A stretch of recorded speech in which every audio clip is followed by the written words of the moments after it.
to order. Can I welcome everybody to the March meeting of the Liverpool City Region Combined Authority. Welcome particularly to members of the public. Before moving into the detail of the meeting, there is just a few housekeeping points. As usual, I want to mention.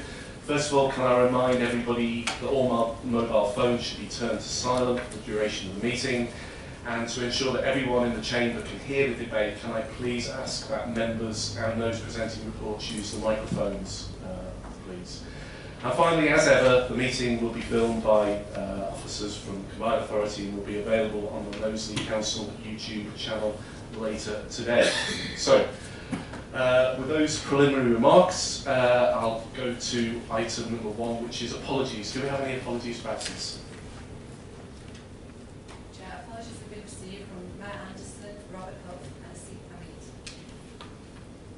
Any other apologies that we need to register? No? Okay, so we'll register those apologies. Item 2, declarations of interest. Do we have any declarations? No, Chair.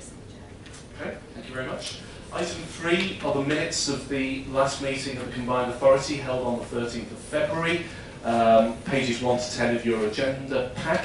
Can I ask, are these approved as a correct record of the meeting? Agreed? Thank you very much. Okay, that takes us on then to the first substantive item of transport, which is One North Interim Report. I'm delighted that Councillor Liam Robinson is going to speak to this. Liam, over to you. Yeah, thanks, Chair. Just a brief verbal update with regard to developments of One North. As members know, that's a very ambitious proposition to improve connectivity right across the north of England to bring us closer together as a functioning economic region right across the north of England, to grow our local economies, but crucially help rebalance the British economy overall. One North proposition obviously was an ambitious set of proposals developed by the north of England. That is now, as members are aware, moving in partnership with central government under the umbrella of Transport for the North. As part of that proposal, we're currently working on a joint interim report that can be submitted to central government to inform not just the budget, but crucially the comprehensive spending review and developments into the future. The next meeting of Transport for the North that I'll be attending on behalf of the City Region is on Wednesday, and when I get the final draft of that interim report, I'll be sharing it with all the leaders, as I've done throughout the process, to make sure that we're all happy that it reflects the aspirations of all 6 districts of the City Region. In terms of having been working on the process for a number of weeks and months now, we're expecting that the latest draft will focus on asking government for funds to do some detailed investigation work over the next 12 months of the type of infrastructure projects we want to develop and deliver for the north of England to improve that connectivity. Crucially for ourselves in the City Region, the wider north, there will be some large focus on the new potential of a trans-north east-west railway, something that people colloquially dub HS3. And from our perspective, one of the things that we've been consistent and very clear about is the need to do some detailed investigation on a new high-speed line from the Liverpool City Region going east towards Manchester and then onto Yorkshire and the east coast, but crucially also having a connection onto the HS2 network, as we strongly believe that is what is required, not just to meet our aspirations for high-speed connections east-west, but also north-south as well. So we're very confident that detailed work should be reflected in that document. What I would say as part of that, though, is it remains vitally incumbent on all of us to continue to do all the detailed and hard work of the lobbying that is required to make sure that need for a full high-speed link in and out of the City Region to serve both our east-west requirements but also our north-west requirements, north-south requirements, is reflected and heard accordingly. Thank you for that, Liam. Comments, questions? Rob? Thanks, Chair. I think it's the reports we absolutely welcome, and in particular I'd like to thank Liam and taking the work that he's done politically to bring all this about. Particularly pleasing of the commitment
Liam, do you want to come back on that? Yeah, no, absolutely. That's a very, very important point that Ronnie makes. Obviously, the electrification work of the Chappell line that goes through Highton has recently been completed. The first electric train actually ran yesterday morning from Manchester to Liverpool and vice versa.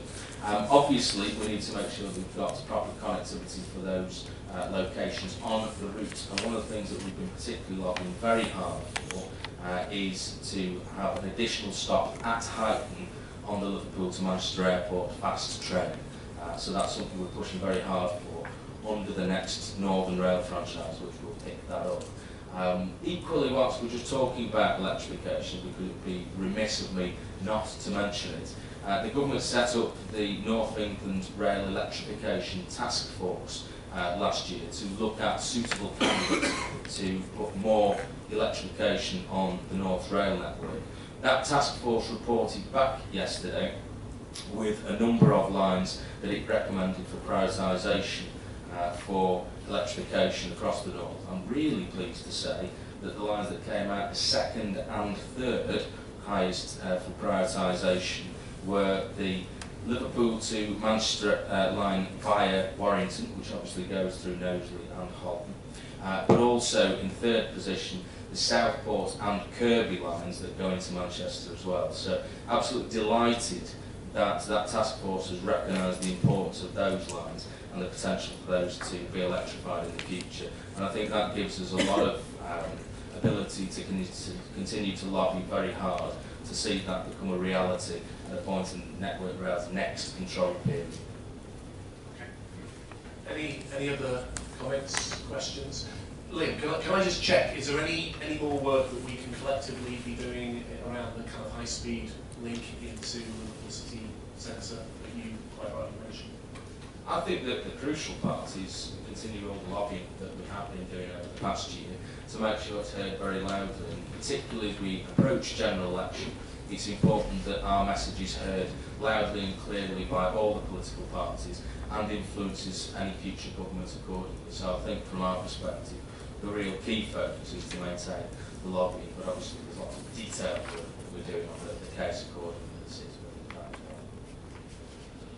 well. Okay, if there are no other questions, can I suggest we note that report? And again, I'd join with Ron in thanking Liam for the kind of leadership that he's given the city region on this and other transport agendas. I think it's been excellent, so thanks Liam. Thank you very much. Is that good? Can we note that? Okay, thank you.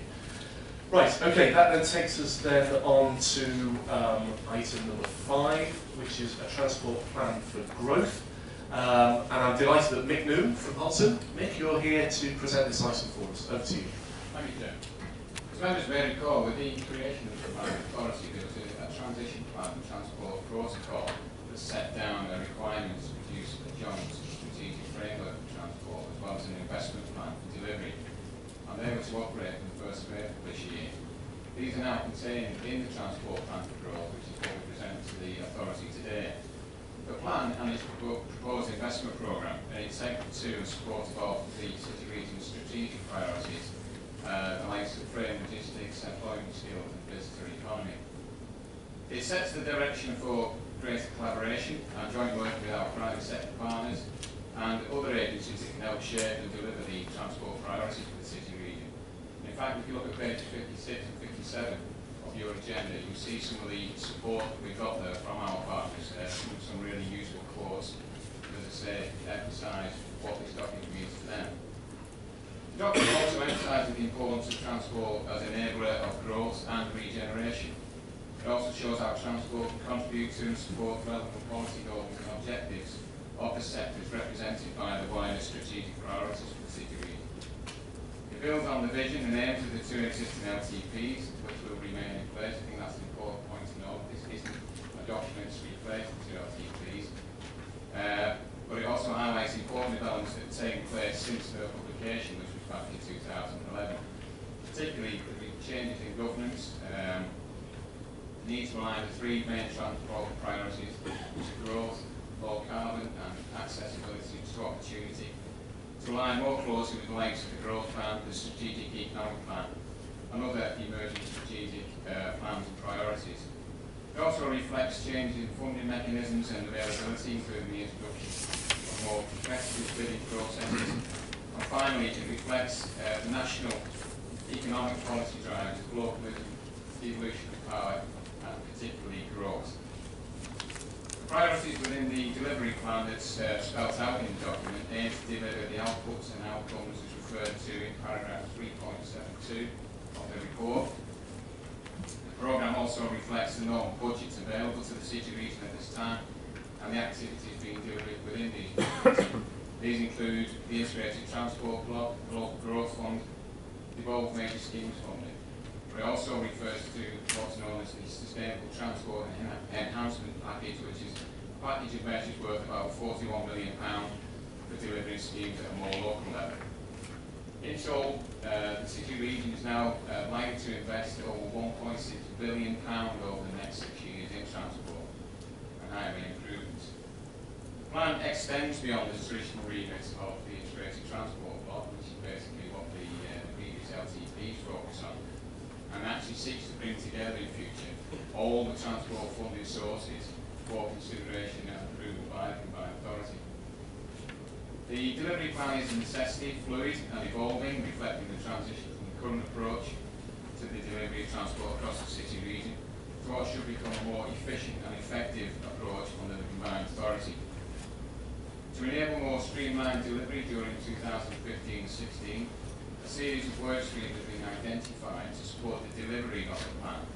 Some of these work streams are set out in paragraph 3.10 of the report, and some will require new ways of working to ensure we develop and deliver schemes effectively and efficiently, and to make sure that these schemes provide value for money. Fortunately, in the city region, we have a really good and successful track record in the delivery of transport schemes, and we aim to build on those achievements with the transport plan for growth. The plan has been developed in partnership with the city region districts.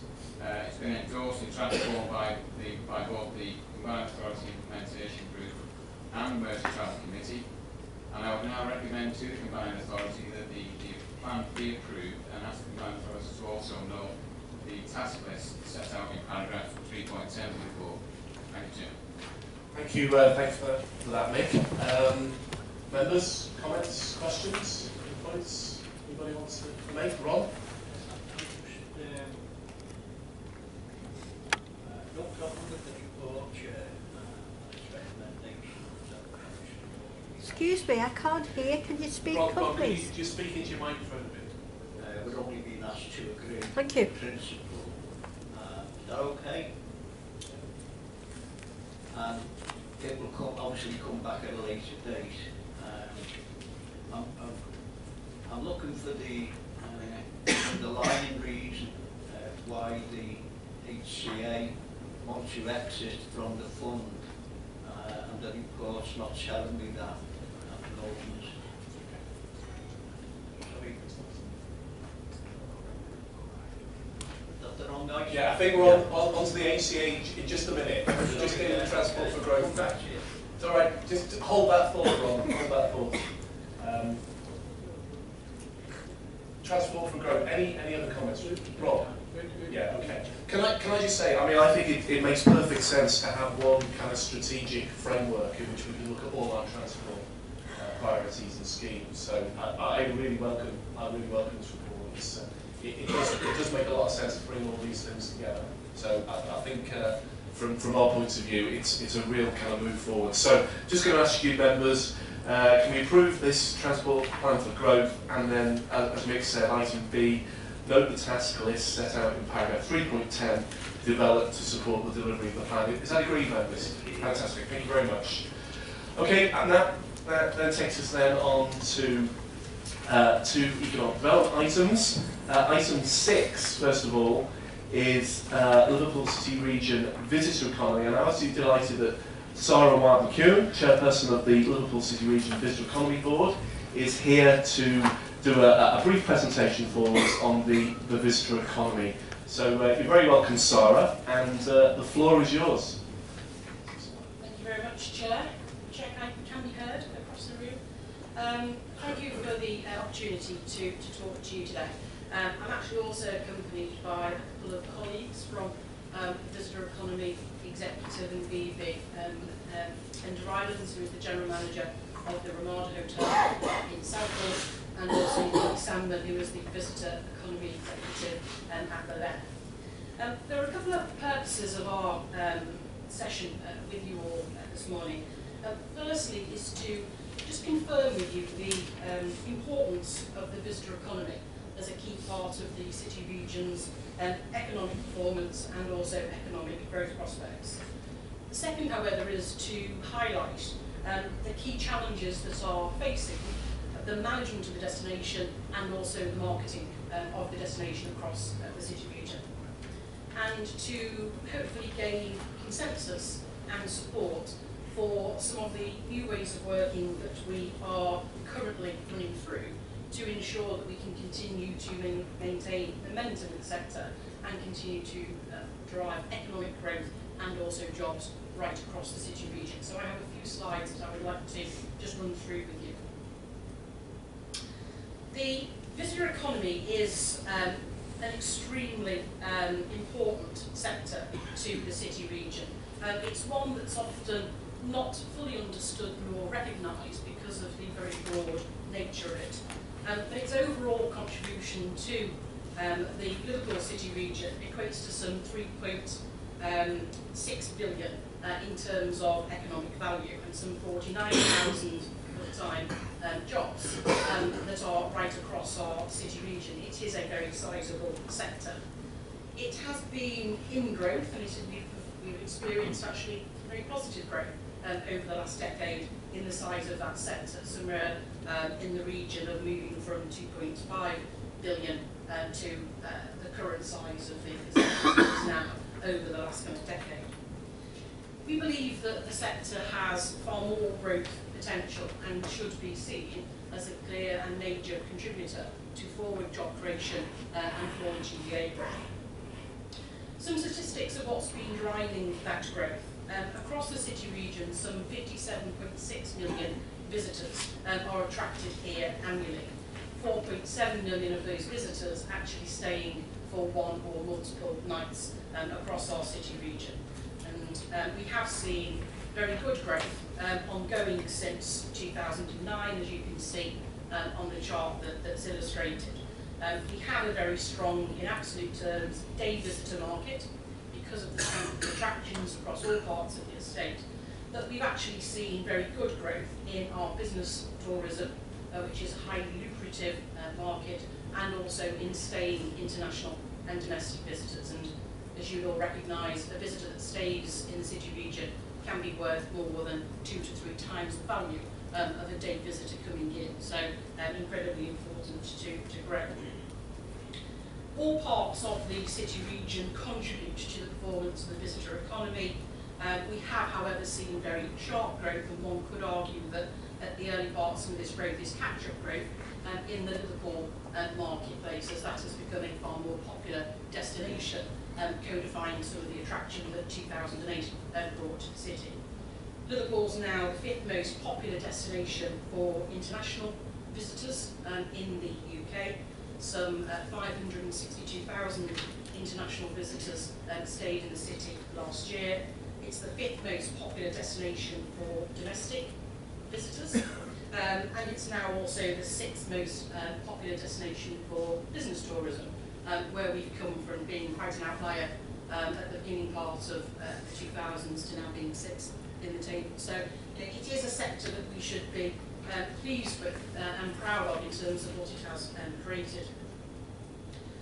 The visitor economy also is a catalyst, and has been a catalyst, for other significant amounts of investment, both revenue and capital, including infrastructure. And most recently, we will be aware of key investments, the Atkinson in Southport, investment in Brighton, and also here in Liverpool, the ACCL Arena and Convention Centre, and as will be this year, the new Exhibition Centre, Liverpool.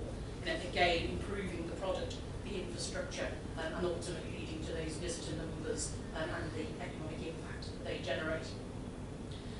We're now able to focus not just on the leisure market, but on the business market also.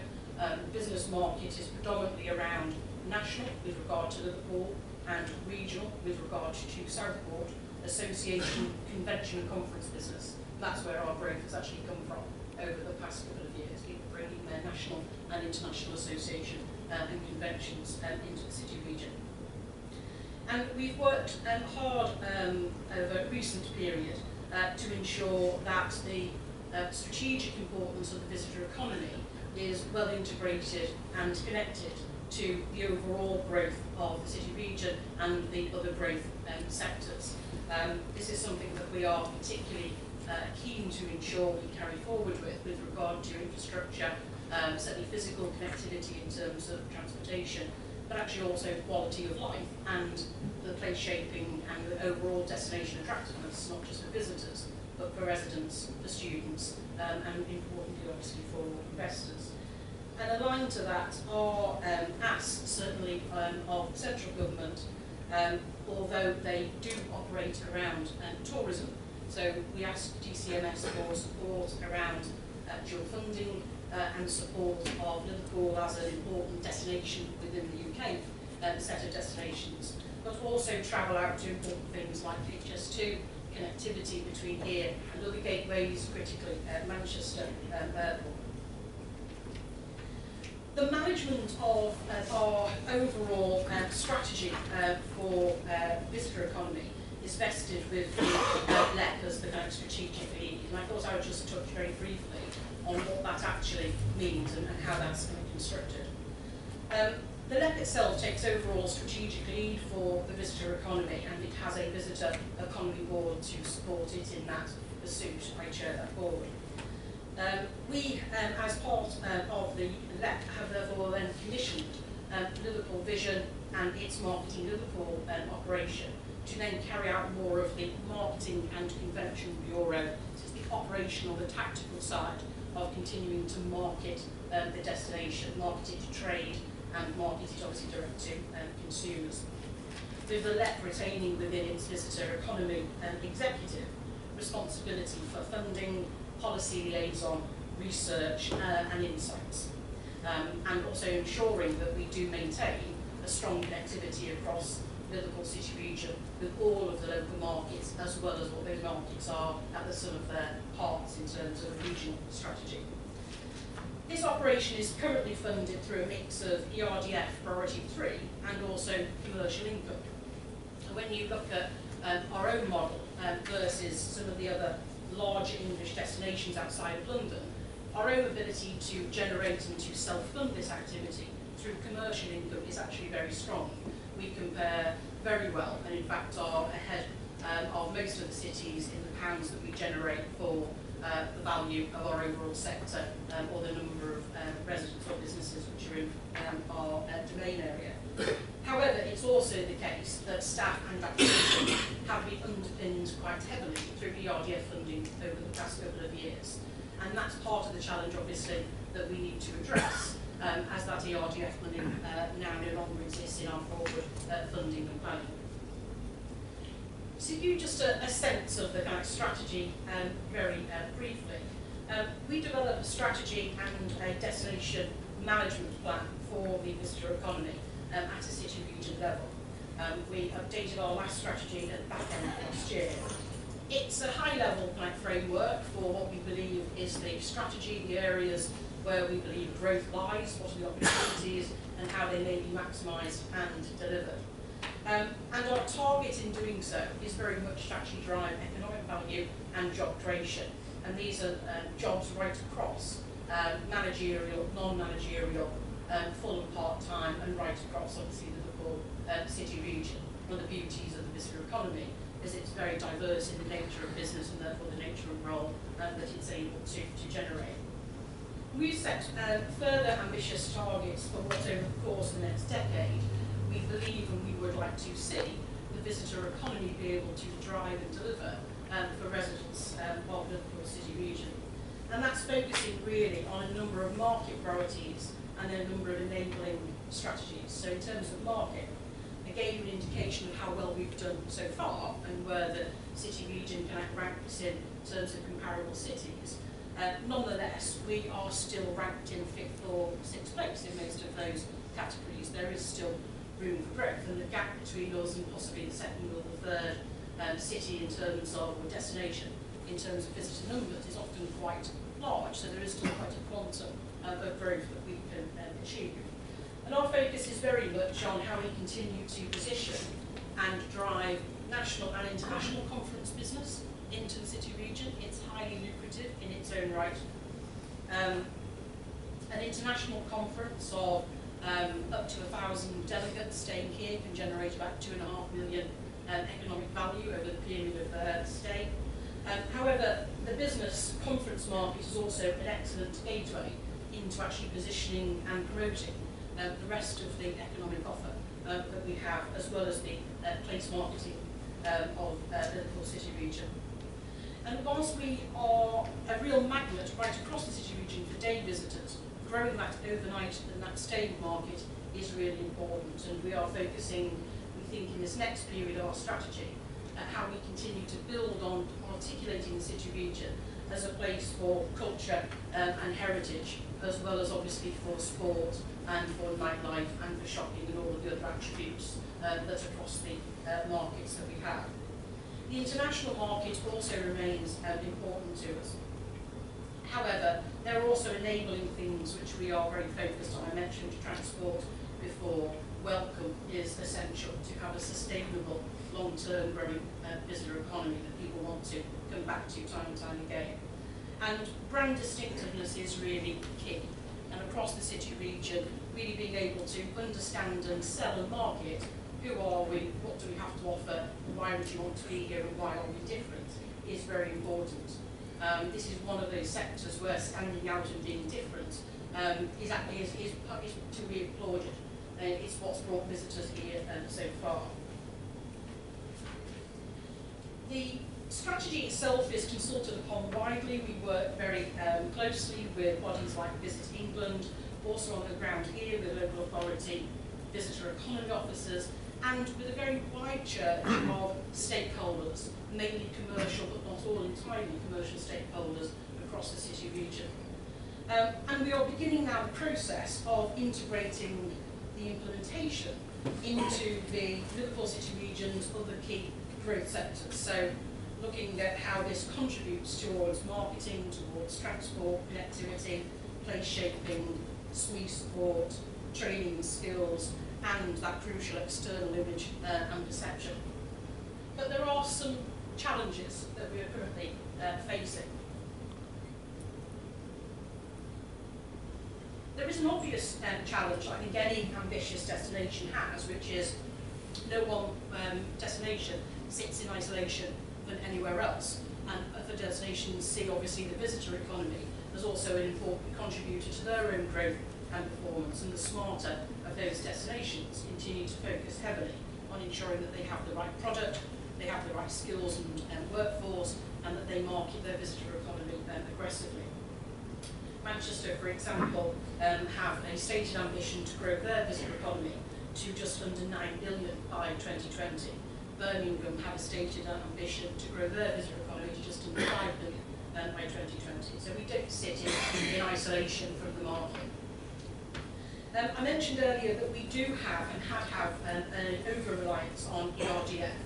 And whilst we have a good commercial mix, it is definitely the case to say that those capabilities around marketing our destination, around managing things like a convention bureau, which is essential in order to bring the international convention business, and the general management of strategy and of liaison with government and with cross-connectivity into our other economic areas.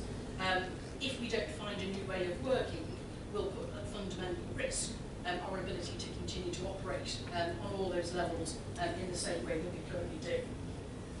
There's already been a significant reduction in visitor economy resources right across the city region. You know, we all are dealing with a very changing and a very difficult landscape in terms of funding. So in Liverpool there is no dedicated head of the visitor economy. There is no visitor economy provision in St Helens. Wirral's team has been reduced, Southport's team has been reduced, and the LEP's economic team has been reduced over the course of the last couple of years. The fact we're all continuing to do well is obviously a testament to everyone's focus, but the world is getting more difficult. At the same time as we're still sat actually with a lot of market opportunity that can be capitalised upon. And core funding for the visitor economy nationally has also reduced, and there are across the UK somewhere in the region of 110 visitor economy, either destination management or destination marketing companies, many of whom are struggling very considerably, and it is estimated that about half of those will no longer be in existence within the next 1 to 2 years. So in a sense, the survival of the fittest in terms of your destination and the performance of your destination, but also survival of the fittest in terms of your way of being able to work and how you can pull together properly all elements of public and private sector to actually stimulate, deliver and nurture ongoing growth. You might say, well, we've got very good growth, we've been on a growth curve since 2009, certainly, and isn't this now a time when we can stand back and we can just let market forces be market forces, that if this is a great place, we all want to come here and invest. I think there's a great danger for us in the city region in that regard. This is a very strong economic sector, but if you think about a couple of aspects of it yourself, New York isn't necessarily marketed by the Hyatt on Park Avenue. New York is marketed as New York. Individual businesses need to be able to collaborate and work across not only other businesses but also the public sector to make sure that there is a sense of the actual destination and that there is a weight behind how the destination can market itself. Likewise, we haven't developed a business market in conferences out of naught. We've stimulated that with the investment in infrastructure like ACCL, and as we will do this year with ECL. It is vitally important, I believe, and I'm a private sector individual, I see things possibly in very simplistic terms, but in my world it is vitally important that we continue to invest and we innovate and we push ourselves across the city region, because this is an area that can actually deliver wealth and jobs and can do so in a sustainable fashion.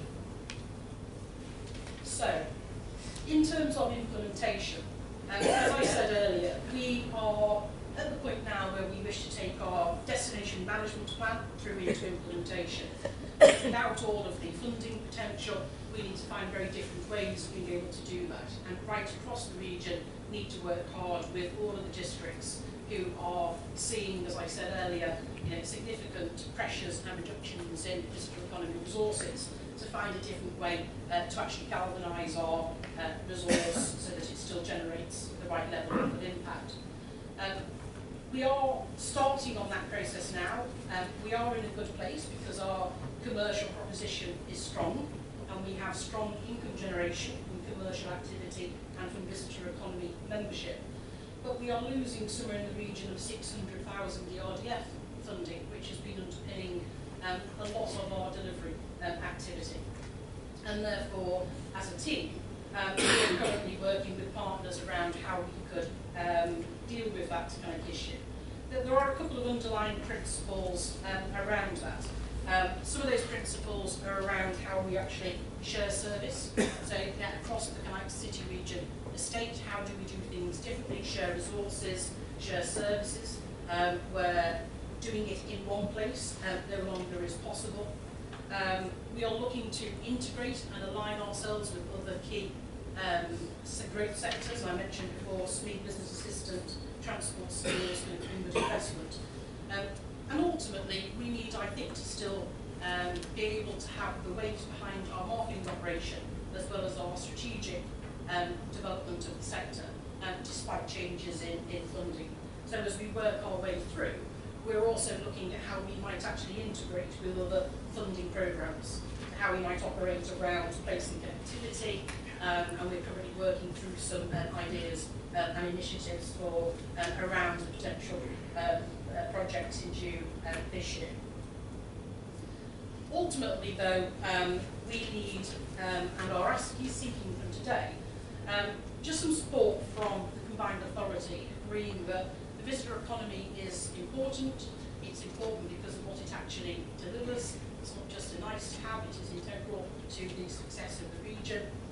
But there does need to be some, even though that is reduced, level of public sector intervention, which may be around resource, may be around funding support, that goes along with and runs in parallel with private sector money to support the marketing and the development of the sector. And the combined authority just supports and helps us with the principle of the new approach that we are looking to put in place. We're not coming here with a particular definitive ask, Chair. We're just wanting to make sure that you're aware that this is an important sector. It doesn't just perform in its own right and on its own. It does require us to all have a strategy and a plan around it. It is a challenge at the moment to be able to do so. We are working hard at finding ways of actually still maintaining our structures and our activity, and I'm confident that we will find solutions to that. But we will need support and cross-working right across the city region just to make the best effort of all the resources that we have. Sara, thanks very much for that, presentation. I think that's really, really interesting and helpful. Questions, Peter? Yes, can I Just speak into your microphone. can I get sort of a little bit of clarity in relation to city region? You talked about the city region in a way. Those came across homogenous, and there isn't homogenous. You have got a list of areas. I'll take Southport, for example. The sense I get in relation to Southport, you being completely frank, is certainly a lack of acceptance, acknowledgement from my political colleagues in that neck of the woods that it is part of the city region. That Liverpool is a huge draw. That Liverpool is powering ahead in terms of it is not powering ahead to the same extent because it sees itself as some sort of island in the city region. In fact, not in the city region. And I think that in that regard, it's just an observation about the way you can get local people to just acknowledge that the world has moved on in relation to the tourism market. That isn't just about taking visitors and notice and products and gardens and flowers and nice trees and things like that. That's important, but significantly more than that. And I just see a reluctance on the part of my borough that is significantly towards visitor economy, visitor economy sector, if you want, to acknowledge that. Any observation on that? I will, and then I might pass over to Henry, I'm sure has a comment on it again. We're having this discussion just last night, actually, Peter, just in terms of, there's two things on it. Do we all fully understand, and that's big business and politicians, and then also residents, do we all fully understand what we mean by visitor economy? And that this is an economy. If this was labelled manufacturing, we might have a different view and understanding of it, but it is equally as rich and can be as equally important for us in terms of jobs for our children and growth for the future. And so I think there is an education piece where we don't probably understand enough about ourselves now as a magnet for visitors and all the dimensions of that. I think we were talking last night, I think there probably is an education piece that's required so that we understand that we now have we have a more mature visitor product than we've ever had before. So we have all the right to play and to develop it. The other aspect of that, I think you were touching on, is whether we believe that the sum of the parts is very important. And we think it is for a number of reasons. Clearly, in any set of products, you will have attack brands. You will have things which are at the top of people's attention or kind of interest.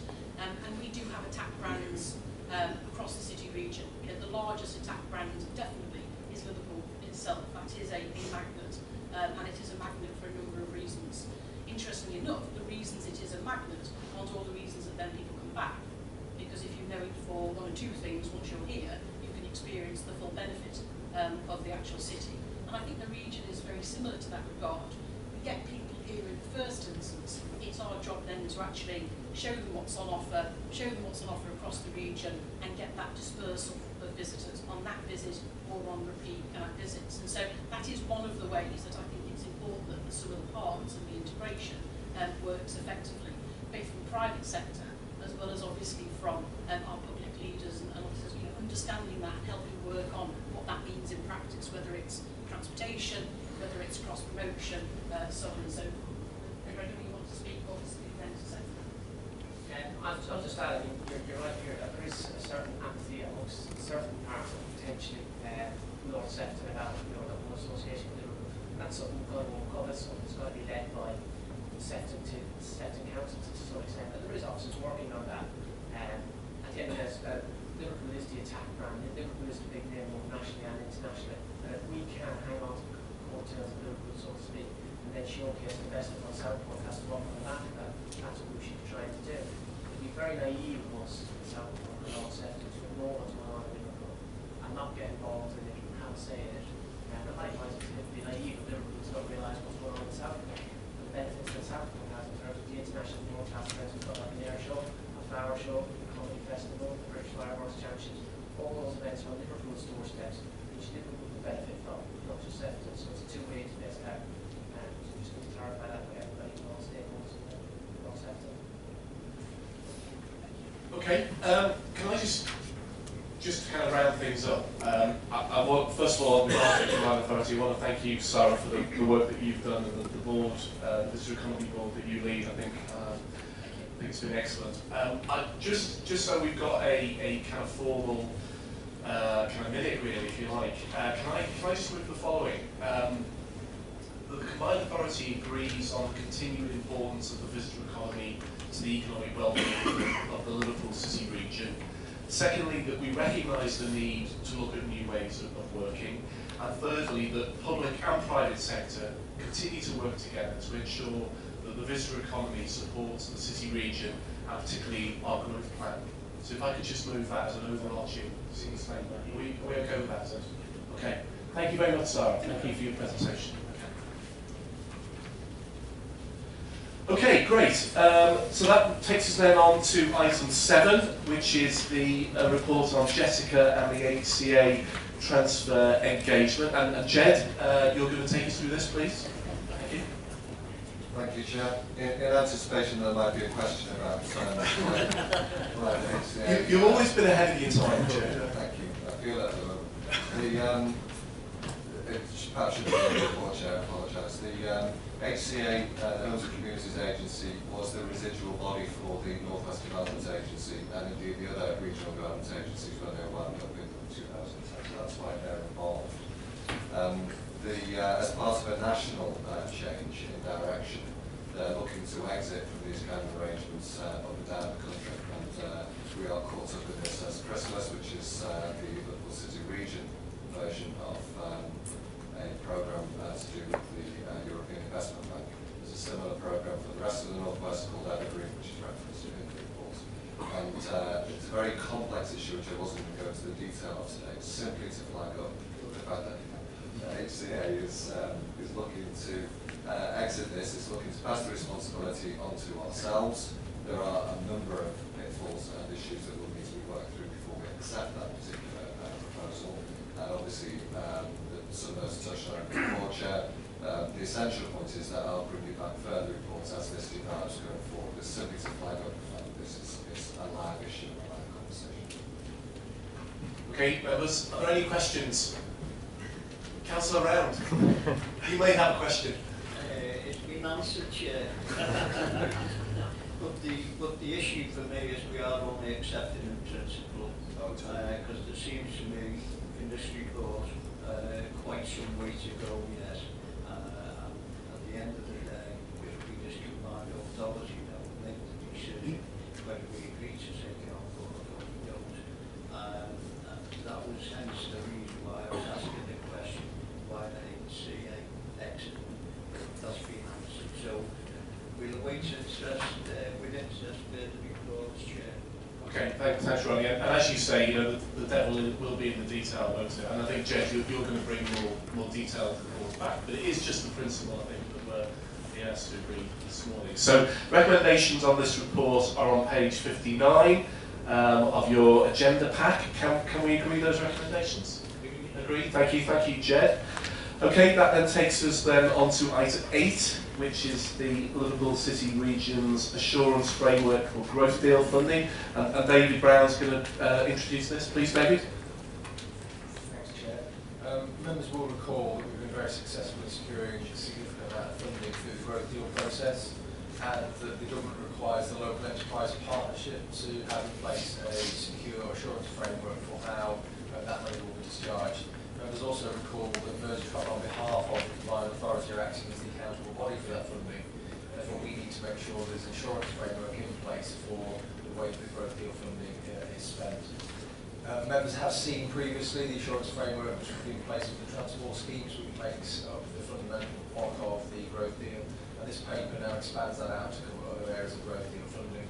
And this is about good governance, about demonstrating credibility to central government that where we've been successful in securing funding, that we have a strong governance and assurance framework to ensure that schemes are being brought forward with strong business cases in accordance with that growth deal funding. Section 3.6 of the report highlights the summary of the assurance framework. Unless members specifically request, I wasn't going to go through the assurance framework page by page, but rest assured, it will then go forward through to the meeting on the 12th of March and then to the Treasurer of the Combined Authority before we send this down to government, who have indicated that they will really only do business with those places that have got strong governance, both politically but also in financial terms. And this is a good step forward to securing additional funding and demonstrating that we've got the right mechanisms in place. Thank you, David. Any comments, questions, members? No? So, you can see the recommendations in your pack, pages 63 and 64, paragraph 2. Can we agree those recommendations? They agreed? Thank you. Thanks, David. Okay, item 9 is the Combined Authority Budget Monitoring Statement, April the 1st, 2014 to January the 10th, 2015. And John, you're going to take us through this, please? Yes, thank you, Chair. It's the periodic report that you've received at various points in this year. This is quarter 3. As I mentioned before, the report hopefully should speak for itself. The Mersey Travel Committee has already considered and considers in great detail the Mersey Travel budget monitoring performance.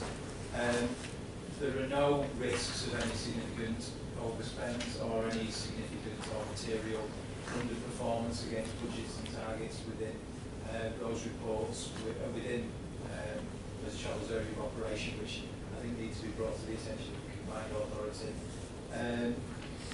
Other than that, I was going to talk through the report, but I can answer any questions that you might have.